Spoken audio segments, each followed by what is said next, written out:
नमस्कार. ॲस्टर आधार हॉस्पिटल प्रस्तुत आधार आरोग्याचा आधार तंत्रज्ञानाचा या आमच्या विशेष मालिकेमध्ये आपल्या सगळ्यांचं स्वागत. मानवी शरीरातील प्रत्येक अवयव अत्यंत महत्त्वाचा असतो. किंबहुना परमेश्वरानं निसर्गानं त्या प्रत्येक अवयवाला त्याचं नेमून दिलेलं काम जर व्यवस्थितरित्या झालं नाही तर संपूर्ण शरीर बिघडतं. आणि आपल्याला एखादा अवयव शरीराच्या बाहेर दिसत असला म्हणून तो महत्त्वाचा आणि एखादा अवयव शरीराच्या आत अगदी छोटासा आहे म्हणून तो कमी महत्त्वाचा असं असत नाही. प्रत्येक अवयवाला त्याचं नेमून दिलेलं काम चोखपणे झालं तरच शरीराचं चलनवलन व्यवस्थित राहतं आणि माणसाचं आरोग्य उत्तम राहतं. आपल्या सगळ्यांना माहिती असेल की किडनी नावाचा एक छोटासा अवयव आपल्या शरीरात असतो, जे दोन असतात, किडनी दोन असतात. तर या किडनीचं नेमकं काम आहे. गेल्या काही वर्षामध्ये ज्या पद्धतीनं युरोलॉजिकल प्रॉब्लेम म्हणजे मूत्ररोग विषयक प्रॉब्लेम्स वाढत चाललेले आहेत, या सगळ्याबद्दल आज आपल्याला जाणून घ्यायचं आहे. आणि ॲस्टर आधार हॉस्पिटलमध्ये या संदर्भामध्ये युरोलॉजी आणि नेफ्रॉलॉजी या दोन्ही वैद्यकीय शास्त्रांमधलं ॲडव्हान्स टेक्निक काय आहे, तिथे कोणकोणते डॉक्टर काम करत आहेत, याबद्दलसुद्धा मला समजून घ्यायचं आहे. आणि त्यासाठी आज आमच्या स्टुडिओमध्ये दोन मान्यवर डॉक्टर आलेले आहेत. मी स्वागत करतो ॲस्टर आधार हॉस्पिटलमधील सुप्रसिद्ध नेफ्रॉलॉजिस्ट डॉक्टर युवराज सावंत यांचं. त्याचबरोबर जसं मी आत्ता म्हटलं की युरोलॉजी हा एक खूप मोठा अभ्यासाचा विषय आहे आणि युरोलॉजीमध्ये सुद्धा अनेक नवनवीन आजार आता येऊ लागलेले आहेत. या संदर्भात आज आपण माहिती करून घेणार आहोत डॉक्टर धनराज वाकरे यांच्याकडून. युरोलॉजी हा सुद्धा आता मेडिकल सायन्समधला एक अत्यंत महत्त्वाची अशी ब्रँच आहे. आणि युरोलॉजीमध्ये नेमके कोणकोणते आजार असतात, त्याच्यावरती कशा पद्धतीनं उपचार करता येतात आणि हे आजार रोखण्यासाठी काय केलं पाहिजे, याबद्दलची माहिती आपण समजून घेणार आहोत डॉक्टर धनसागर वाकरे यांच्याकडून. दोन्ही डॉक्टरांचं मनापासून स्वागत आहे.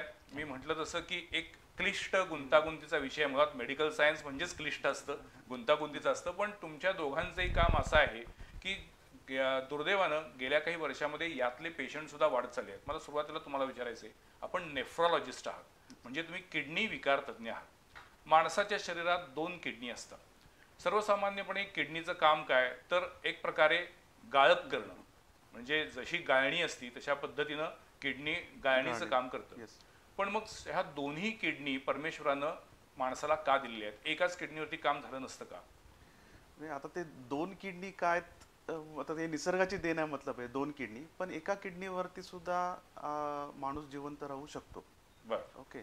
दुसरं म्हणजे कसं आहे की किडनी हे आपलं वॉशिंग मशीन सारखं काम करतं. ओके. म्हणजे जर किडनी बैला दिवसाला 200 लिटर रक्त फिल्टर केलं जातं. अरे बापरे. 200 लिटर. ओके. बरं. तेवढं आपल्या किडनीची कॅपॅसिटी असते. आणि दुसरं जसे किडनीचे काम आहे तसं आपलं क्षार आणि पाण्याचं जे बॅलन्स आहे तो करणं किडनीचं काम आहे. नंतर ब्लड प्रेशर मेंटेन करण्याचं काम किडनी करतं. आणि दुसरी दोन महत्त्वाची कारणं जी कॉमनली लोकांच्या लक्षात येत नाही, ते म्हणजे जे आपल्या रक्तामध्ये हिमोग्लोबिन तयार होतं, आपण म्हणतो ते बोन मॅरोमध्ये तयार होत आहे, पण ते करायला जे हार्मोन लागतं ते किडनीमध्ये तयार होतं. अच्छा. शेवटची गोष्ट म्हणजे जे आपली हाडं असतात, हाडांचे जे स्ट्रेंथनिंगसाठी आपल्याला विटॅमिन डी लागतं. ओके. तर ते विटॅमिन डीचा जो ॲक्टिव्ह फॉर्म आहे, म्हणजे जिथे जे हाडांवरती हाडांची हेल्थ ठेवण्यासाठी, तर ते सुद्धा किडनीमध्ये ॲक्टिव्ह फॉर्म असतो, तो तयार होतो. असं किडनीचं नुसतं फंक्शन फिल्टर करणं नाही, ह्या गोष्टी सुद्धा किडनी काम करते. अच्छा. पण आता गेल्या काही वर्षामध्ये आपण जर बघितलं तर किडनीचे नवनवीन आजार व्हावेत. पूर्वी सगळ्यांना एक किडनी स्टोन म्हणजे मुतखडा इथपर्यंतच मर्यादित होतं. पण आता किडनी फेल्युअरचे अनेक रुग्ण दिसत आहेत. किडनी फेल्युअर होणे म्हणजे नेमकं काय? ज्या पद्धतीनं कार्डियक अरेस्ट असतं तसंच होतं का? हा बघ, कसं आहे की जसं म्हटलं तर किडनी फेल्युअर, आता जर स्टॅटिस्टिक बघितलं तर ऑलमोस्ट एक 10% प्रिव्हेलन्स आहे क्रॉनिक किडनी डिसीजचा इंडियामध्ये. 10% ऑफ द पॉप्युलेशन, म्हणजे एवढ्या लोकांना आपल्याला किडनीचा प्रॉब्लेम आहे. ओके. तर प्रामुख्याने कसं आहे की किडनीचे प्रॉब्लेम हे आपण दोन विभागात आपण हे करतो. एक तर ॲक्यूट प्रॉब्लेम असतो आणि दुसरा असतो क्रॉनिक प्रॉब्लेम. अच्छा. तर ॲक्यूट प्रॉब्लेम म्हणजे काय, अचानक झालेला प्रॉब्लेम, अचानक काहीतरी होतंय, म्हणजे आधी किडनी व्यवस्थित होते, अचानक प्रॉब्लेम येतो आणि त्याची किडनी फेल्युअर होतं. त्यामध्ये कसं असतं, इन्फेक्शन झालं असेल तर, म्हणजे किडनीचं इन्फेक्शन झालं असेल, मलेरिया, लेप्टो, हे जे आजार आहेत त्याच्यामुळे किडनीवरती ताण येतो आणि किडनी फेल्युअर होतं. तसं एखाद्या पेशंटचा अचानक बीपी कमी झाला आहे, त्याला एक अचानक हार्ट अटॅक आला आहे, तर त्याचा किडनीवरती परिणाम होतो आणि अचानक किडनीचं काम थांबतं. त्याला आपण म्हणतो की ॲक्यूट किडनी इंजुरी. ओके, अचानक झाला. दुसरा जो आजार आहे त्याला आपण क्रॉनिक किडनी डिसीज म्हणतो. क्रॉनिक म्हणजे काय, हळूहळू हळूहळू किडनीची ताकद हळूहळू कमी होते. तर मग क्रॉनिक किडनी डिसीज कशामुळे होतो? आजकाल डायबिटीस. ओके, आपण जसं म्हणतो आपण डायबिटिक कॅपिटल ऑफ वर्ल्ड म्हणतो. तर डायबिटीस आणि ब्लड प्रेशरचं प्रमाण एवढं वाढलं आहे, परत आपली लॉंगिटिव्हिटी वाढली आहे, म्हणजे आपलं आयुष्यमान आपलं वाढत जाते. तर त्यामुळे किडनीचे आजार आपण त्यामुळे हे डायबिटीसमुळे जे हळूहळू किडनीवरती परिणाम होऊन क्रॉनिक किडनी डिसीजचं प्रमाण आता वाढत चाललं आहे. डॉक्टर धनसागर वाकळे सर, मला तुम्हाला विचारायचं आहे की मुळात युरोलॉजी हा खूप व्हास्ट शब्द आहे आणि होतं काय की अनेकदा सर्वसामान्य घरातील माणूस हा युरोलॉजीमधले जे काही प्रॉब्लेम्स असतात ते उघडपणानं बोलतच नाही. मुळात युरोलॉजीमध्ये कोणकोणत्या प्रकारचे आजार संभवतात? तर युरोलॉजीमध्ये बेसिकली आपण तुम्हाला सांगतो पहिल्यांदा की नेमकं युरोलॉजीमध्ये आपण काय काय फील्ड इन्व्हॉल्व करतो. यामध्ये स्त्री आणि पुरुषांचे मूत्रमार्गाशी संबंधित जे जे काही आजार आहेत ते आजार आणि पुरुषांचे वंध्यत्व आणि लैंगिक समस्या या गोष्टींचा जो काही अभ्यास आहे तो युरोलॉजीमध्ये होतो. अच्छा. आता किडनीपासून जी लघवी तयार होते ती पूर्ण लघवी शरीराच्या बाहेर पडेपर्यंत जो जिथे जिथे मार्गामध्ये अडथळा येऊ शकतो त्या ठिकाणी आपण युरोलॉजीचा अभ्यास करत असतो. अच्छा. मग यामध्ये किडनीमध्ये पण प्रॉब्लेम असू शकतो, युरेटरमध्ये पण प्रॉब्लेम असू शकतो, ब्लॅडरमध्ये प्रॉब्लेम असू शकतो, युरेथ्रामध्ये प्रॉब्लेम असू शकतो आणि पुरुषांमध्ये प्रोस्टेटमध्ये प्रॉब्लेम असू शकतो, टेस्टिकल्समध्ये प्रॉब्लेम असू शकतो, पेनिसमध्ये. अच्छा. पण मग मला सांगा की गेल्या काही वर्षामध्ये युरोलॉजीतल्या कोणत्या प्रकारच्या आजारांमध्ये वाढ झाली असं तुमचं निरीक्षण आहे? आता जसं सरांनी सांगितलं 10% प्रिव्हॅलन्स आहे. नुकतीच 2020 मध्ये लॅन्सेट स्टडी झालेली. त्यांनी असं वर्तवलं आहे की 2040 पर्यंत हे जे वार्षिक प्रिव्हॅलन्स आहे हे दुप्पट होण्याची शक्यता आहे. आणि म्हणजे आता जसं 10% आहे तर हे 20% जाण्याची एक शक्यता आहे. आणि याचं कारण म्हणजे आपलं बदललेली जीवनशैली आहे. जसं की आपलं एन्व्हायरमेंटल फॅक्टर ज्याला आपण म्हणतो की ते बदलत चाललेलं आहे. याच्यामुळे जे आपल्या पूर्ण शरीरावर जसे परिणाम पडत आहेत हळूहळू ह्या गोष्टींचा प्रिव्हलन्स दिसून आले. आता मूतखड्यांबद्दल जे बोलायचं झालं जे तुम्ही म्हटलात, नाही, आता काय आहे, गेल्या काही वर्षामध्ये सर्वाधिक रुग्ण कुठले असतील तर ते जसे मधुमेहाचे आहेत, हार्ट अटॅकचे आहेत, त्याचबरोबरीनं किडनी स्टोनचे आहेत. आणि किडनी स्टोन हा आजार असा आहे की तो आतनं हळूहळू तयार होतो आणि मग एखाद्या दिवशी तो अचानक डोकं वर काढतो, असह्य वेदना सुरू होतात आणि मग त्यानंतर किडनी स्टोन हा आयुष्यभर छळणारा आजार बनतो. आणि जरी तो स्टोन कोणत्या ना कोणत्या पद्धतीनं काढून घेतला तरी पुन्हा तो स्टोन तयार होण्याची सुद्धा अनेकांची टेंडन्सी असते. सो मला तुम्हाला विचारायचं आहे की मुळात किडनी स्टोनचे गेल्या काही वर्षामध्ये, विशेषतः गेल्या 10-15 वर्षामध्ये जे पेशंटची संख्या झपाट्यानं वाढली आहे त्याची कारणं काय आहेत? हिस्ट्रीपासून एकदा सुरुवात करतो की हिस्ट्रीमध्ये असं दिसून आलेलं आहे इंडियाचा जवळपास 2nd नंबर लागतो किडनी स्टोनमध्ये आफ्टर नॉर्थ अमेरिका. बापरे. ऑलमोस्ट 15% पॉप्युलेशन आपली इन्फेक्टेड आहे या किडनी स्टोन. अहो सर, कोल्हापुरामध्ये तर जवळपास 30 ते 40% लोकांना किडनी या स्टोनचा त्रास आहे. इंडियामध्ये, पूर्ण इंडियामध्ये जो पट्टा आहे गुजरातचा, राजस्थानचा किंवा कोकणाचा, पश्चिम महाराष्ट्राचा, हा पट्टा एकदम पूर्ण रेड जरी केला तुम्ही तरी चालेल, इथे खूप जास्त किडनी स्टोनचं प्रमाण दिसून आलं. कशामुळे? आता यासाठी मेन कारण पाण्याचं दिलं नाहीये त्यांनी, यासाठी मेन कारण त्यांना दिले एन्व्हायरमेंटचं, की ड्रायनेस किंवा जे ह्युमिडिटी ज्या पद्धतीची असते इथे त्या पद्धतीमुळे त्यांचं असं म्हणणं आहे की या किडनीमध्ये जे क्षार तयार होण्याचं प्रमाण आहे ते वाढत चालेल. एक साधं उदाहरण देतो मी माझ्या प्रत्येक पेशंटला सुद्धा, की एक मूठभर मीठ घ्या आणि एक बाटी पाण्यामध्ये टाका तुम्ही, ते मूठ तुम्हाला तळाला दिसेल, मीठ ते पूर्ण विरघळणार नाही. तेवढंच मूठभर मीठ जर तुम्ही कळशीभर पाण्यामध्ये टाकलं तर ते व्यवस्थित पूर्णपणे विरघळून जाईल. आपण जे काही पदार्थ खातो त्याचा असं एक क्षार तयार होत असतो आणि त्याला पूरक जर पाणी आपण त्यावेळेस जर नाही घेतलं तर त्याचा तो क्षार किंवा त्याचं क्रिस्टल फॉर्मेशन एक किडनीच्या फिल्ट्रेशनमधून येताना ते चालू जातं. आणि असं जर क्रिस्टल जर तयार झालं तिथे तर त्याच्यावरती परत परत परत परत क्षार अडकून किंवा इन्फेक्शन होऊन त्याचा एक स्टोन तयार होत असतो. अच्छा. पण मग नेहमी असं म्हणतात, त्याच्याबद्दल सुद्धा वेगळी मतमतांतर आहेत. ज्यावेळेस एखाद्या पेशंटला टेंडन्सी जसे म्हटलं आपण की काही जेनेटिक कॉजेस पण आहेत, की काहींच्या रक्तामध्ये कॅल्शियम, ऑक्झायलेट किंवा युरिक ॲसिड यांचं प्रमाण जास्त असतं. त्यांना वगळता बऱ्याच पेशंटला असं दिसून आले की एकदा जर एखाद्या पेशंटला स्टोन झाला तर पुढच्या 7 ते 10 वर्षामध्ये त्याच पेशंटला परत स्टोन होण्याचे जवळपास 50% चान्सेस असतात. आणि आहार आणि पाणी किंवा एन्व्हायरमेंट हे सगळं जरी बदललं आपण ते चान्सेस आपण 50% एक 10% आणू शकतो. पण टेंडन्सी पूर्णपणे tendency नष्ट होत नाही. नाही. नाही, आता तुम्ही जे म्हणता ते बोलता बोलता तुम्ही युरिक ऍसिडचा पण उल्लेख केला. गाऊट हा जो काही एक आजार गेल्या काही वर्षामध्ये डोकं वर काढलेला आहे, अनेकांना गाऊटचा त्रास होतोय आणि मग नॉनव्हेज सोडा असा सर्वसामान्यपणे सल्ला दिला जातो गाऊट किंवा किडनी स्टोन असलेल्यांना. नॉनव्हेजचा कितपत परिणाम आहे? नॉनव्हेजचा असा कितपत परिणाम डायरेक्टली दिसून आलेला नाहीये. फक्त नॉन व्हेजिटेरियन फ्रूट किंवा जे प्रोटीन इंटेक आपण ज्याला म्हणतो त्याला एक मॉडरेट अमाऊंट आपण दिलेलं पाहिजे असं म्हणतो. अच्छा, बरेच व्हेजिटेरियन पेशंट सुद्धा असतात ज्यांनी कधीच एक्झॅक्टली. नाही म्हणजे मी तर अगदी जबाबदारीने सांगतो की मी असे अनेक रुग्ण बघितलेले आहेत की ज्यांना किडनी स्टोनचा प्रचंड असह्य त्रास होतोय, ज्यांना गाऊटचा त्रास आहे आणि गाऊट काय करतं, कोणता ना कोणता सांधा तुमचा पकडतं आणि असह्य वेदना सुरू होतात. पण गाऊट असलेल्यांना किंवा किडनी स्टोन असलेल्यांना ते आयुष्यात त्यांनी कधी नॉनव्हेजकडे बघितलेलं नाहीये तरी सुद्धा त्यांना त्रास होतोय असं पण होतंय. हो, पण मग या अशा पेशंटमध्ये युरिक ऍसिड नेमकं का बरं वाढतंय याचे कारण आपल्याला बघायला पाहिजे. कशामुळे वाढू शकतं मग? युरिन ॲसिडचं प्रोडक्शन जसं प्रोटीन इंटेक आहे, जसं तुम्ही प्रोटीन इंटेक वाढणार तर त्याचं युरिक ॲसिड सुद्धा वाढत असतं. पण हे युरिक ॲसिड डिझॉल्व्ह करण्यासाठी काही केमिकल्सची आपल्या शरीरामध्ये आवश्यकता असायला पाहिजे. जर ते केमिकल्स नसतील समजा किंवा एन्झाईम्स नसतील आपल्यामध्ये तर हे युरिक ॲसिडचं प्रमाण वाढू शकतं. तर त्याची आपल्याला टेस्ट करणं गरजेचं असतं. पण मग युरिक ॲसिड आणि किडनी स्टोन यांचा काही संबंध आहे? जर समजा युरिक ॲसिडचं एक्सक्रिशन जर किडनीमधून वाढलं, फॉर एक्झाम्पल एका किडनीची लिमिट आहे की दिवसाला एक 500 ml ते 500 ml युरिन बाहेर काढत असतं समजा एक किडनी, तर त्याच्यामधलं एक 10 ml पर्यंत ते युरिक ॲसिड काढतं. हे ब्लडमध्ये जर समजा युरिक ॲसिड वाढलं तर ते युरिनमध्ये येणारं सुद्धा युरिक ॲसिड वाढणार. मग हे युरिक ॲसिडचा जो क्रिस्टल आहे तो परत किडनीच्या मूत्राच्या मार्गामध्ये कुठेतरी थांबणार. मग ते क्रिस्टल जवळ येऊन एक खडा तयार होणार. एक ऍड करायचं आहे की कसं आहे माहिती आहे की बऱ्याच वेळा इथल्या लोकांना म्हणजे गैरसमज आहे की किडनी स्टोन जो प्रॉब्लेम आहे ना तो सिम्पटम म्हणून घेतलेला चांगला. म्हणजे इथे एक समज असा आहे की किडनी स्टोन झालाय तो काढला म्हणजे आपण बरे झालो, किंवा किडनी स्टोन पडला म्हणजे तो बरे झालो. ज्यावेळी आपण एखाद्याला सांगतो की बाबा किडनी स्टोन का झालं ह्याचं इव्हॅल्युएशन करा, म्हणजे ते बरेच करायला कोणी विलिंग होत नाही. पण मग आता ॲस्टर आधार हॉस्पिटलमध्ये अशा पद्धतीच्या किडनी स्टोनवरती कशा पद्धतीचे उपचार केले जातात? सर, किडनी स्टोनवरती बेसिकली सुरुवातीपासून जर बोलायचं झालं तर जर छोटा स्टोन असेल समजा किडनीमध्ये एकदम 5 ते 6 मिलीमीटरचा तर त्याला आपण दुर्लक्ष केलं तरी म्हणत नाही मी, पण त्याला आपण नॉन मेडिकल ट्रीटमेंट जरी दिली तरी चालतं. की जस्ट तुम्ही पाण्याचा इंटेक वाढवा, कदाचित ते 5-6 मिलीमीटरचा खडा तुमच्या ह्याच्यातून पडून जाईल.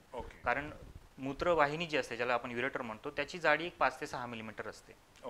बरेच जण सांगतात की माझा 12 मिलीमीटरचा खडा पडला, 13 मिलीमीटरचा पडला, पण 13 मिलीमीटर ही त्याची लांबी असते, त्याची रुंदी 3 किंवा 4 मिलीमीटरच असते. म्हणजे तो निमुळता असा येऊन बाहेर येतो. तो हा जो कन्सेप्ट आहे की माझा 12 मिलीमीटरचा पडला आणि डॉक्टरने सांगितलं नाही पडणार, आता नेमका तो खडा त्या पेशंटमध्ये निमुळता होऊन बाहेर आला ही चांगली गोष्ट आहे. बऱ्याच वेळेस 3 मिलीमीटरचा सुद्धा खडा खाली लघवीच्या मार्गामध्ये येऊन अडकू शकतो.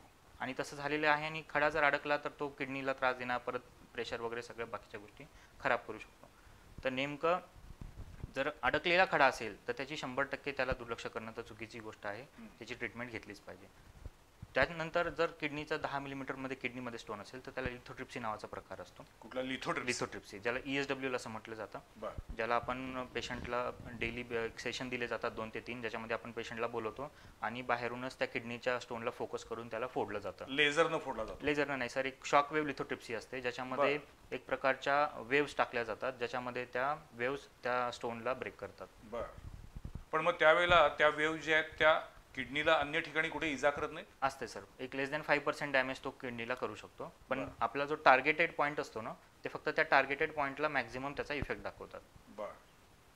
लिथोट्रिप्सी. त्याच्यानंतर जर हा किडनी स्टोन खूप जास्त मोठा असेल, 15 मिलीमीटर, 20 मिलीमीटर किंवा कधी कधी 40-50 मिलीमीटर सुद्धा असतो, अशा पेशंटला आपण PCNL नावाची सर्जरी सांगतो, ज्याच्यामध्ये किडनीला एक छोटंसं सुराख केलं जातं जवळपास 2 ते 3 मिलीमीटरचं, 5 मिलीमीटरचं. त्यामध्ये दुर्बीण टाकून आपण त्या खड्यापर्यंत पोहोचतो आणि मग त्या खड्याला न्यूमॅटिक लिथोट्रिप्सीद्वारे किंवा लेझरद्वारे आपण त्याला पूर्ण फ्रॅगमेंट करतो आणि मग असे एक एक किडनीमधून त्या जे आपण सुराख पाडलं असतं किडनीला तिथून ते बाहेर काढतो. दुर्बीणद्वारे शस्त्रक्रिया किंवा मिनिमल इन्व्हेसिव्ह सर्जरी आपण ज्याला म्हणतो, की जास्त त्रास न देता किडनीला एक छोटंसं सुराख पडलं आणि तिथून काढलं. यामध्ये किडनीचा जो डॅमेज आहे जिथे आपण सुराख पाडतो हा लेस दॅन 1% डॅमेज असतो आणि हा डॅमेज ॲक्सेप्टेड आहे कम्पेअर टू जर तुम्ही स्टोन जर तसाच ठेवला तर.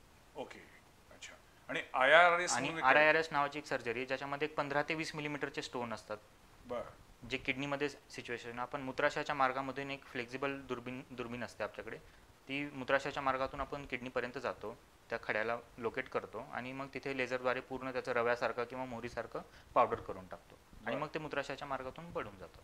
पण मग यातली सगळ्यात प्रभावी उपचार पद्धती कोणती? RIRS आणि PCNL depend on the situation, की म्हणजे पेशंटला कुठल्या टाईपचं. जर समजा एखाद्या पेशंटला 40-50 मिलीमीटरचा स्टोन आहे, अशा पेशंटसाठी RIRS हे ऑप्शन चांगला नाही आहे. किंवा मल्टिपल स्टोन आहेत, खूप सारे स्टोन आहेत, अशा पेशंटसाठी RIRS ऑप्शन चांगला नाही. पण एकच स्टोन आहे किंवा 2 स्टोन आहेत, स्टोनचं व्हॉल्यूम जे म्हणतो की बर्डन ऑफ स्टोन हा जर कमी असेल तर RIRS ही डेफिनेटली बेस्ट. म्हणजे आज ऑपरेशन झाले की दुसऱ्या दिवशी सुद्धा पेशंट घरी जाऊ शकतो. अच्छा, ओके. सर मला तुम्हाला विचारायचं आहे की नेफ्रॉलॉजिस्टकडे जाण्याचं कारण कधी येतं तर डायलिसिसची वेळ आलेली आहे. मुळात डायलिसिसची वेळ काय येते आणि त्याचे सिम्पटम्स काय असतात? म्हणजे सध्याच्या सिनारिओ जो बघतोय मी, तर कसं आहे की बेसिकली आमच्याकडे डायलिसिसच्या स्टेजला जे पेशंट येतात मुळात त्या स्टेजला येणं हेच चुकीचं आहे. कारण कसं आहे की ज्यावेळी आमच्याकडे एखादं पेशंट डायलिसिस स्टेजला येतो त्यावेळी आमच्याकडे करण्यासारखं काही नसतं. म्हणजे ऑलरेडी किडनीचा डॅमेज झालेला असतोय. ओके, तर डायलिसिस स्टेज म्हणजे काय की बाबा किडनीचं काम जे 15% किडनीचं काम जसं मी म्हटलं फिल्टर करणं. ओके, तर मग ज्यावेळी किडनीचं काम 15%पेक्षा खाली येतं, ओके, त्याला आपण GFR म्हणतो 15 ml, तर मग त्यावेळी की रक्त तर शुद्ध केलं पाहिजे कोणी, ओके, किंवा रक्त ब्लड क्लीन करणं गरजेचं आहे. तर ते काम बेसिकली डायलिसिस करत आहे. ओके, तर मग डायलिसिस मध्ये काय असतं, आपण तो एव्ही फिस्चुला म्हणतो त्याला, हाताला एक आपण ते एक सर्जरी करतो एव्ही फिस्चुला, त्यातून ब्लड बाहेर काढतो आणि ब्लड ते मशीनमध्ये जातं, तिथं फिल्टर असतो, तो फिल्टरमध्ये क्लीन होऊन ते परत पेशंटला सोडलं जातं. तर त्याला आपण ते मेंटेनन्स हिमोडायलिसिस म्हणतो, ज्यांची किडनी परमनंटली डॅमेज झालेली आहे. ॲक्च्युअली त्याला मेंटेनन्स हिमोडायलिसिस म्हणतो. म्हणजे डायबिटीस आहे, बीपी आहे, बरेच वर्ष क्रिएटिन वाढलेलं आहे, अशा पेशंटला ते डायलिसिस म्हणून आपण करतो. दुसरा डायलिसिस प्रकार आहे तो ॲक्यूटमध्ये, ॲक्यूट किडनीचे. म्हणजे काय झालं, जसं मी जर बोलतो अचानक इन्फेक्शन झालं किंवा मलेरिया, डेंग्यू याच्यामुळे किडनी खराब झाली आहे, तर मग अशावेळी जो ॲक्यूट आता कसं आहे की ज्यावेळी किडनी खराब होते तर कोणातरी रक्त तर शुद्ध करावं लागतं. ओके, तर नाही तर रक्त शुद्ध नाही केलं तर काय होणार, ते परत सगळे वेस्ट प्रोडक्ट आपल्या बॉडीवरती इफेक्ट करणार. तर अशावेळी ते रक्त शुद्ध करण्याचं काम ते डायलिसिस मशीन करतं. असा 2 प्रकारे त्याचा उपयोग होतो. तर एक असा गैरसमज आहे, जसं आम्ही बोललो, ज्या पेशंटला अचानक किडनी इंजुरी झालेली असते ते आपण त्यांना ॲडवाईस करतो किंवा डायलिसिस करा, पण त्यांच्या पेशंटच्या मनात काय असतं की एकदा केलं की ते सारखं करावं लागतं. एक्झॅक्टली. तर मग तेच आम्हाला त्यांना समजावं लागतं की ज्यांना जे सारखं करावं लागतं त्याचे इंडिकेशन वेगळे आहेत. म्हणजे तो आजार वेगळा आहे, तो परमनंट डॅमेज झालेला आजार आहे. त्यावेळी त्यांच्या बऱ्याच वर्षापासून डायबिटीज, बीपी किंवा इतर कारणामुळे किडनी खराब झाली आहे आणि त्यामुळे त्यांना ते कंटिन्युअस डायलिसिस लागतंय. इथं जो आजार आहे ॲक्यूट आहे, म्हणजे अचानक झालेला आहे, इथे आपल्याला जे डायलिसिस आम्ही सांगतो ॲक्यूट इंजुरीमध्ये, तो एज अ लाईफ सेव्हिंग म्हणून प्रोसिजर असते. तर तो आजार बरा झाल्यानंतर 3 ते 4 आठवड्यामध्ये अप्रॉक्सिमेटली तुमचं डायलिसिस थांबतं. त्यामुळे असं नाही की बाबा एकदा तुम्ही एखाद्या पेशंटला डायलिसिस चालू केलं म्हणजे त्याला आयुष्यभर लागणार, असं नाही. आणि डायलिसिस ही लाईफ सेव्हिंग प्रोसिजर आहे म्हणजे जे ॲक्यूट किडनी इंजुरी. पण हे डायलिसिस करणारी जी काही यंत्रणा मशिनरी आहे त्याच्यामध्ये सुद्धा ॲस्ट्राधार मध्ये काही वेगळेपण आहे का? हां, त्यामध्ये वेगळेपणा म्हणजे आता कसं आहे की आपल्याकडे जे ॲक्यूट किडनी इंजुरी, जे क्रॉनिक किडनी डिसीजमध्ये जे मशीन्स आहेत स्टँडर्ड ॲक्च्युली जे आपण जे वापरतो, ते जे ॲडव्हान्स मशीन आहेत ते आपल्याकडे ऑलरेडी अवेलेबल आहे. जे ॲक्यूट किडनी इंजुरीसाठी जे मशीन लागतं, म्हणजे ॲक्यूट किडनी इंजुरीमध्ये कसं असतं की किडनी इंजुरी जे ॲक्यूट किडनी, त्यामध्ये असं नसतं की फक्त किडनीचाच प्रॉब्लेम आहे, त्याला brain problem, heart problem, BP low, असे सगळे प्रॉब्लेम असले जातात. तर अशा लो बीपी मध्ये आपण जे नॉर्मल डायलिसिसचे मशीन आहे ते वापरू शकत नाही ॲक्च्युअली. तर त्यासाठी CRRT नावाचं एक मशीन आहे, त्याला कंटिन्युअस रिनल रिप्लेसमेंट थेरपी म्हणतो ॲक्च्युली. म्हणजे ते मशीन लावायचं, ते तुमच्या किडनीसारखं काम करतं कंटिन्युअस 24 तास, 48 तास, 72 तास तुमच्या पेशंटच्या कंडिशननुसार. तर ते ॲडव्हान्स जे मशीन आहे, म्हणजे जगात सगळ्यात ॲडव्हान्स मशीन आहे ते आमच्याकडे आता अवेलेबल आहे. म्हणजे उदाहरण तर म्हणतो की आता आमच्याकडे एक पेशंट आला होता की एक 16-17 वर्षाचा मुलगा होता, त्याला डेंग्यू झालेला होता. डेंग्यूमुळे त्यांना हार्टवरती प्रेशर होता, म्हणजे हृदयाचं पंपिंग 20%वरती आलं होतं, लघवीला अजिबात होत नव्हतं, बीपी त्याचा 70 झाला होता. ओके, अशा त्यांना कावीळ झालेली होती. तर मग असे मल्टी ऑर्गन फेल्युअर ज्याला म्हणतो त्या कंडिशन. तर मग अशा कंडिशनमध्ये आपण ते नॉर्मल डायलिसिसचे मशीन त्याला लावू शकत नव्हतं. जर लावलं असतं तर ते त्याला टॉलरेट केलं नसतं. मग अशा वेळी आम्ही त्याला ते CRRT म्हणून मशीन लावलं.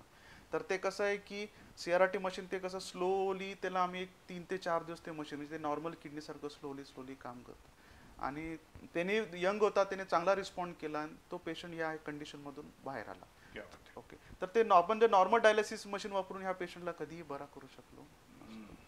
अशा पद्धतीची ऍडव्हान्स ट्रीटमेंट आज ॲस्ट्रा आधार हॉस्पिटलमध्ये होऊ अवेलेबल शकते. होऊ शकते. गेल्या काही वर्षामध्ये आणखीन एक आजार समोर येतोय, तो म्हणजे प्रोस्टेट ग्रंथीचा आजार.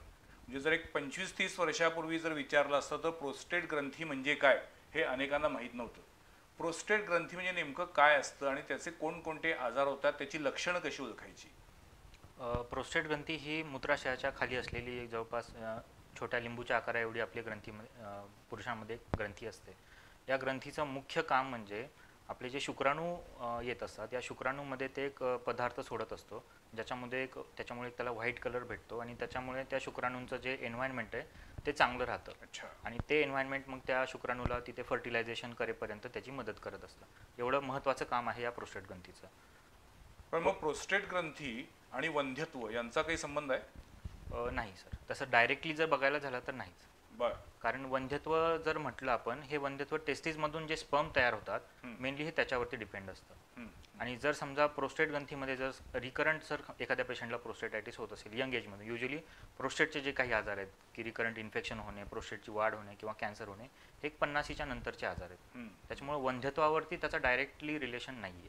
पण मग जसं आता तुम्ही म्हटला त्यानुसार प्रोस्टेट ग्रंथीच्या आजारांमध्ये प्रामुख्यानं कोणकोणत्या आजारांचा समावेश आहे, म्हणजे त्याची लक्षणं काय? आणखी 3 महत्त्वाचे जसे कारण सांगितले. आणि जसं वय वाढत जातं आपलं की त्या प्रोस्टेट ग्रंथीवरती एक अँड्रोजन रिसेप्टर नावाचं आपलं एक रिसेप्टर असतं, जे हळूहळू त्याची संख्या वाढायला जाते.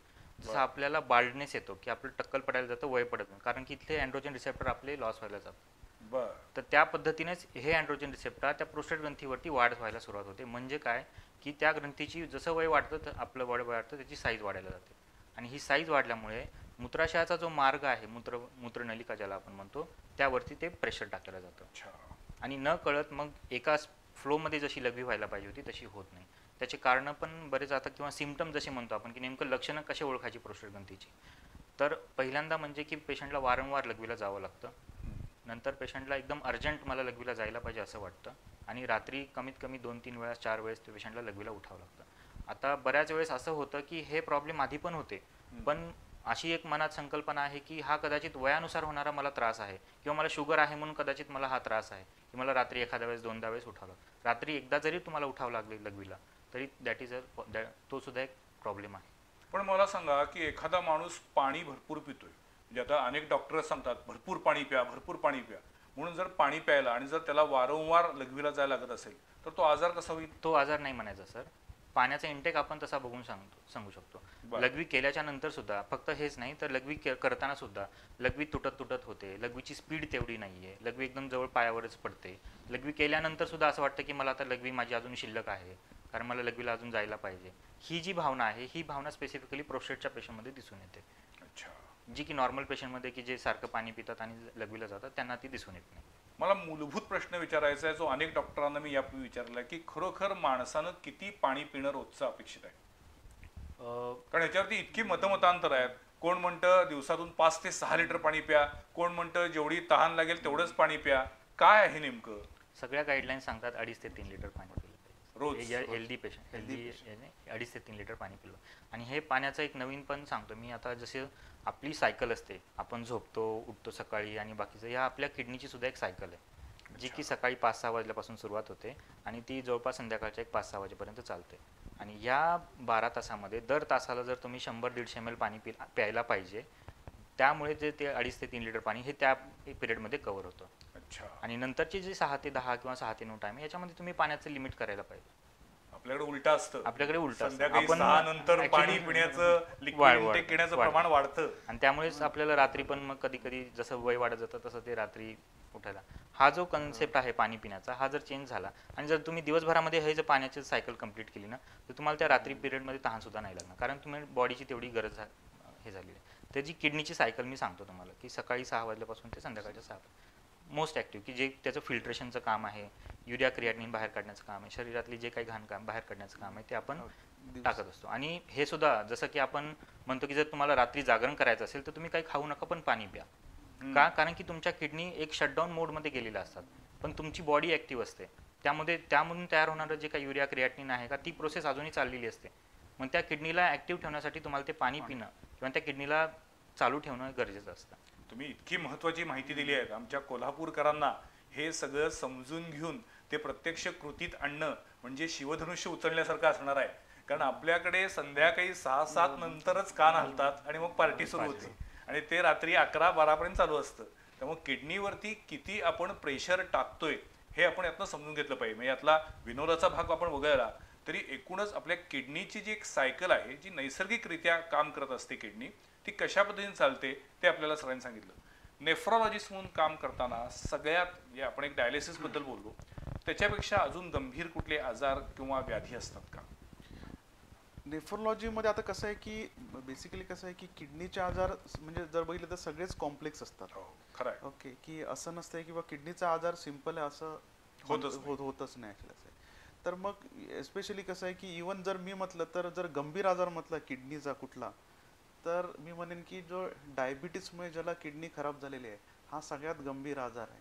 जरी तो दिसताना वाटत असेल की डायबिटीसमुळे क्रिएटिनिन 2-3 झालंय, तरी तर तो का गंभीर आजार म्हणतो, कारण डायबिटीसमुळे तुमची बरेच वर्ष डायबिटीस असली की त्या पेशंटला जसं म्हटलं तसं की ब्रेन प्रॉब्लेम असतोय, हार्ट प्रॉब्लेम असतोय, हार्टमध्ये ब्लॉकेज असतात, हार्टमुळे किडनीवरती प्रेशर आलेला असतोय, किडनीमध्येच जे शुगर ज्या किडनीच्या फिल्टरमध्ये जाऊन ती खराब केलेली असते.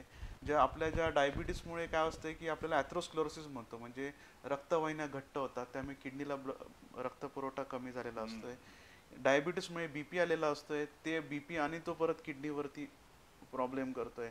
तर हे डायबिटिक किडनी डिसीज हा सध्या परिस्थितीमध्ये सगळ्यात घातक आजार म्हटला म्हणजे इव्हन मी कॅन्सरपेक्षा जास्त घातक म्हणेन. अरे बापरे. ओके, पण मग हा रोखायचा असेल तर काय केलं पाहिजे? नाही आता कसं आहे की प्रिव्हेन्शन साठी काय करायचं? आता जसं मी म्हटलं तसं की प्रिव्हेन्शनसाठी किडनी आजार होऊ नये तर सध्या जो एव्हिडन्स आहे तर त्यामध्ये आपण सगळ्यात महत्त्वाचं आहे की त्याचं अर्ली डिटेक्शन करणं. ओके, तर मग अर्ली डिटेक्शन म्हणजे कसं म्हणतो की बऱ्याच वेळा आम्ही आता प्रॅक्टिसमध्ये बघतो, जसं बोललो नाही की बऱ्याच लोकांना तुमचं डायबिटीज असतोय, बीपी असतोय, बरेच वर्ष गोळ्या चालू असतात, 5 वर्ष 10 वर्ष कधीही किडनीची टेस्ट केलेली नसते.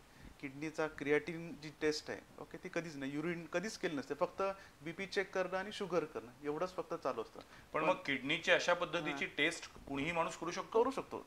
किडनी आजार डायग्नोज करणं हे सगळ्यात मी म्हणतो सगळ्यात स्वस्त म्हणू शकतो किडनीचा. तर किडनी आजार डायग्नोज करण्यासाठी म्हणजे बघा एखाद्याला किडनीचा आजार आहे की नाही हे बघण्यासाठी सिंपल टेस्ट आहे, तुमची युरिनची टेस्ट करायची. ओके, नंतर तुमचं हिमोग्लोबिन करायचं, त्याला आपण सीबीसी म्हणतो. ओके, युरिन झालं, सीबीसी झालं, नंतर तुमचं क्रिएटिन म्हणून टेस्ट आहे. ओके, क्रिएटिन आणि इलेक्ट्रोलाइट म्हणजे सोडियम पोटॅशियम आणि सोनोग्राफी एवढी जरी तुम्ही केली टेस्ट दर 6 महिन्यातून तर तुम्ही एक 90% टाइम तुम्ही ते पेशंटला काय प्रॉब्लेम आहे काय तुम्ही डायग्नोज करू शकता. त्यासाठी खूप स्पेशल. पण म्हणजे मग ज्याला काही किडनीचा आजार झालेला नाही अशा माणसानं सुद्धा एक प्रिव्हेन्शन म्हणून अशी टेस्ट करू शकतो आपण करू शकतो. आणि दुसरं एक महत्त्व सांगायचं म्हणजे की अजून आम्ही काय म्हणतो की बऱ्याच आपण ब्लड प्रेशर एखाद्या पेशंटला आहे तर लोक काय म्हणतात की बा ब्लड प्रेशर आहे तर काय तो आपल्या वयामुळे झालाय किंवा कशामुळे तो आजार म्हणून आपण नुसत्या बीपीच्या गोळ्या चालू करतो. तर मला असं म्हणायचं की ब्लड प्रेशर हे आजार नसून एक सिम्पटम आहे. ओके, म्हणजे बऱ्याच वेळा आम्ही असं की 10 वर्ष ब्लड प्रेशर आहे आणि आमच्याकडे येतो ते क्रिएटिन 4 झालेलं असतं. त्याचा अर्थ काय होतो की त्याच्या किडनीमुळे त्याला ब्लड प्रेशर होता आणि ते किडनीचं म्हणजे आपण नुसत्या ब्लड प्रेशरच्या गोळ्या खात होतो पण त्याला होता किडनीचा योग्य वेळी निदान न झाल्यामुळे किडनीचा आजार त्यावेळेसच होता. त्यावेळेस वाढलेलं सिम्पटम दाखवलं होतं पण ते लक्ष दिलं त्यामुळे तो प्रोग्रेस होत होता. ज्यावेळी आमच्याकडे जो लेट स्टेज मध्ये त्यामध्ये आपण म्हणजे ट्रीटमेंट एवढा सॅटिस्फॅक्ट नाही लेट स्टेज मध्ये आल्यानंतर. पण मग अशा वेळेला तुम्ही किडनी ट्रान्सप्लांट करू शकता का? मला पुढचा मुद्दा हाच होता की नेफ्रोलॉजिस्ट कडे येण्याचं आणखीन एक दुर्दैवी कारण असतं ते म्हणजे किडनी ट्रान्सप्लांट. किडनी ट्रान्सप्लांटचा निर्णय कधी घेतला जातो? किडनी ट्रान्सप्लांटचा निर्णय कधी होतो? ते किडनी ट्रान्सप्लांट हेला आपण काय म्हणतो की रिनल रिप्लेसमेंट थेरपी असं म्हणतो. म्हणजे तुमची किडनी काम करत नाहीये, सगळे बॉडीतले वेस्ट पदार्थ तुमचे अंगात येतात, तर मग तुम्हाला कोणीतरी रिनल रिप्लेसमेंट केली पाहिजे, म्हणजे कुठेतरी काम केलं पाहिजे. तर त्यामध्ये आपल्याकडे ऑप्शन किती आहेत? 3 ऑप्शन असतात रिनल रिप्लेसमेंट. एक तर हिमोडायलिसिस करायचं म्हणजे किडनीचं काम मशीन करणार. ओके, नंतर दुसरा एक प्रकार असतो पेरिटोनियल डायलिसिस. नाही, पेरिटोनियम डायलिसिस म्हणजे काय होतं, आपले जे हे आहेत म्हणजे पेरिटोनियम म्हणून असतं आपल्या पोटामध्ये एक आवरण असतं तर आपल्या आतड्यांच्या वरती, तर ते फिल्टर म्हणून काम करतं. त्याला तो एक प्रकार आहे म्हणजे डायलिसिसचा, त्याला पेरिटोनियम डायलिसिस म्हणतो. आणि तिसरा प्रकार आहे ज्याला आपण किडनी ट्रान्सप्लांट म्हणतो. किडनी ट्रान्सप्लांट म्हणजे काय, आपण बाहेरून म्हणजे किडनी आपण आतमध्ये जोडायची आणि ते तुमचं काम करतं फिल्टर करायचं. पण किडनी ट्रान्सप्लांटचा सक्सेस रेट काय आहे? नाही, आता सक्सेस रेट कसं असतं की जो सक्सेस रेटमध्ये आपण कसं होतो, इमिजिएट सक्सेस म्हणतो, म्हणजे 1 वर्ष एक्सपेक्टन्सी आणि 10 वर्ष एक्सपेक्टन्सी असं आहे. तर मग आता कसं आहे की आजकाल सर्जिकल ॲडव्हान्समेंट आणि जी मेडिकल ॲडव्हान्समेंट जी आलेली आहे, तर त्यामध्ये जे पहिलं जसं इमिजिएटली किडनी लावली आणि खराब झाली असे इन्सिडेंट्स आता ऑलमोस्ट नसल्यासारखेच आहेत. त्यामुळे इमिजिएटली म्हटलं तर एक 90 to 95% पेक्षा जास्त लोक व्यवस्थित सर्जिकल म्हणजे ऑपरेशन नंतर व्यवस्थित घरी जातात. नंतर मुद्दा येतो 1 वर्ष आणि नंतर 10 वर्ष. तर मग आजकाल आता कसं आहे, ट्रान्सप्लांट खूप बल्कमध्ये चालू झाले 2000 नंतर, म्हणजे जो डाटा आहे तो एक 2000 नंतरचा आहे ॲक्च्युली. तर मग 2000 ते 2024 मध्ये जसं ॲव्हरेज जर म्हटलं तर एक स्टॅटिस्टिक वर्ल्ड वाले की एक जर तुम्ही किडनी ट्रान्सप्लांट केलं तर ॲव्हरेज तुमच्या किडनीचं लाईफ एक 12 वर्षापर्यंत जातं. पण म्हणजे एकदा किडनी ट्रान्सप्लांट झाल्यानंतर पुढची 10 ते 12 वर्ष पेशंट व्यवस्थित कामकाज काम करू करू शकतो, म्हणजे ते किडनी व्यवस्थित काम काम करू करू शकते. शकते. पण मग 12 वर्षानंतर पुन्हा मग किडनी ती खराब झाली तर पुन्हा ट्रान्सप्लांट करता येतं? पुन्हा ट्रान्सप्लांट करता येतं. अरे बापरे. पण मग एका व्यक्तीला आयुष्यात किती वेळा ट्रान्सप्लांट घेऊ शकतो? नाही, आता मी मॅक्सिमम बघितलंय 3ऱ्या वेळा केलेलं होतं ऍक्च्युली. पण ते कसं आहे माहितीये की एक ट्रान्सप्लांट दुसरं म्हणजे ते हे कॉम्प्लेक्सिटी वाढत जाते. कॉम्प्लेक्स वाढत. पण काही वेळा आम्ही असेही बघितले की एक ट्रान्सप्लांट 15 ते 20 वर्ष सुद्धा चाललेले आहेत ऍक्च्युली. ॲस्ट्रा आधारमध्ये अशा पद्धतीचे किडनी ट्रान्सप्लांट होतात का? येस, ॲस्ट्रा आधारमध्ये आम्ही सगळ्या प्रकारचे ट्रान्सप्लांट करतो. ओके, म्हणजे ट्रान्सप्लांटचा मेन कसं आहे की ट्रान्सप्लांटमध्ये कसं असतं, एक लाईव्ह रिलेटेड म्हणतो आपण, म्हणजे लाईव्ह किडनी ट्रान्सप्लांट असते आणि एक डिसीज डोनर ट्रान्सप्लांट असतो. तर लाईव्ह ट्रान्सप्लांटचा अर्थ काय होतं की बाबा आपल्या फर्स्ट डिग्री रिलेटिव्ह किंवा सेकंड डिग्री रिलेटिव्ह पैकी कोणाची तर आपण किडनी काढतो. पहिलं त्या पेशंटला चेक करतो, जो किडनी देणार आहे त्याला पहिलं आपण चेक करतो व्यवस्थित की बाबा की किडनी काढल्यामुळे त्याच्या लाईफ एक्सपेक्टन्सीमध्ये काय प्रॉब्लेम पडत नाही हे पहिलं कन्फर्म करतो आणि त्यानंतरच त्याची किडनी घेतली जाते. त्याला डायबिटीस नसावा, ब्लड प्रेशर नसावं, प्रिफरेबली त्याचं एज 60च्या आतमध्ये असावं ऍक्च्युली, तसं त्याला डोनर म्हणतो आपण. तर मग त्याची किडनी आणि परत मॅचिंग करतो, ब्लड ग्रुप मॅच आहे का. Okay, preferably blood group match असलेले डोनर आम्ही प्रिफर करतो. मिसमॅच असेल तरी आपण ट्रान्सप्लांट करू शकतो, पण ते जरा कॉम्प्लेक्स आहे ऍक्च्युली. तर मग असे आपण हे घेऊन ते आपण पेशंटला बसवतो. अच्छा, मला आता शेवटच्या टप्प्यात आपण आलेलो आहोत. मला एवढंच विचारायचं आहे की मूत्ररोग तज्ज्ञांकडं किंवा नेफ्रॉलॉजिस्टकडं जेव्हा तुमच्याकडे एखादा पेशंट येतो तेव्हा त्याच्यावरती तुम्ही उपचार करता, त्याची लाईफस्टाईल बदलण्यासाठी तुम्ही सल्ला देता, पण मुळात तुमच्याकडे येऊच नये, माणसानं निरोगी आयुष्य जगावं याच्यासाठी रोजच्या आयुष्यामध्ये त्यानं काय पथ्य पाळलं पाहिजे, काय सांगाल तुम्ही? तसा दिनासाठी सल्ला माझ्याकडे एकच आहे मग प्रेक्षकांसाठी. 1 चमचा कमी, ज्याला मी म्हणतो 1 चमचा कमी मीठ, 1 चमचा कमी तेल, 1 चमचा कमी साखर. बरं, तुमचं BP वाढणार नाही, शुगर वाढणार नाही आणि ओबेसिटी वाढणार नाही. कारण ओबेसिटी आणि डायबिटीज हे असे प्रॉब्लेम आहेत जे की सगळ्या प्रॉब्लेमला सोबत घेऊन चालतं. 1 चमचा कमी, 1 चमचा कमी. क्या बात. आणि नो युअर नंबर्स.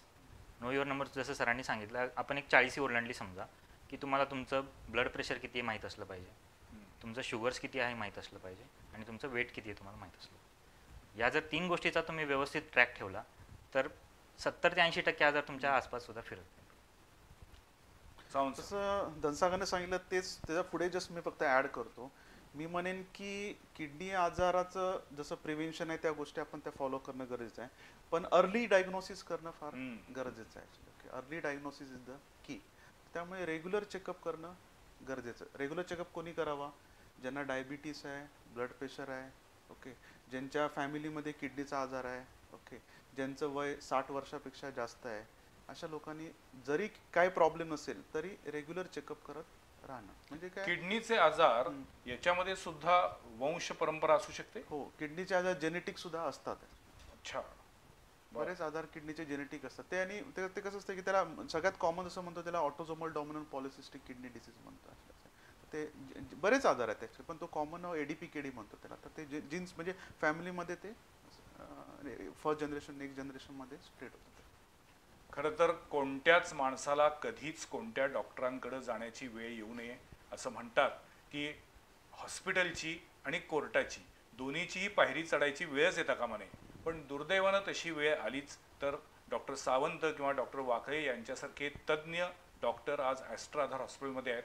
ॲस्ट्रा आधार हॉस्पिटलमध्ये एकाच छताखाली रुग्णांना सर्व प्रकारच्या सेवा सुविधा मिळतात.